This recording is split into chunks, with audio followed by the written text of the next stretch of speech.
Have you just written and published a business book? Are you really proud of the final result? So much so that you think it deserves greater recognition? Well, if you answered yes, you'd be mad not to enter the 2020 Australian Business Book Awards. Hi, I'm Stuart Howie. I'm a Canberra-based communications consultant and executive director of Flame Tree Media.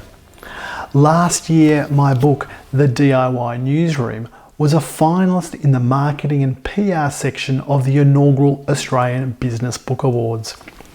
Even better, my book won the social media and technology category of the awards. It's true because I've got the stickers and the award to prove it. I used to be one of those people who'd say, you know, awards don't matter, leave them to the show ponies. Well, that was before I started winning awards, and the truth is, winning is really cool.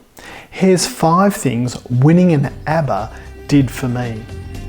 Firstly, it gave me vindication. Winning an award was reward for the blood, sweat and tears I'd put into writing the book, and thanks to my publisher for cleaning that gooey stuff off the manuscript. Secondly, it pumped my cred. To be able to describe myself as an award-winning author really raised my public profile. And thirdly, it marked me as an authority. Not only had I written a book, it was seen to be one of the best available on that subject matter. This led to other opportunities. Almost instantly, I was invited on webinars and podcasts, even to present at international conferences. Finally and simply, it gave me, and still does, a lot of self-gratification. So don't miss the opportunity. Winning an ABBA is more than just a nice bookend to the writing experience.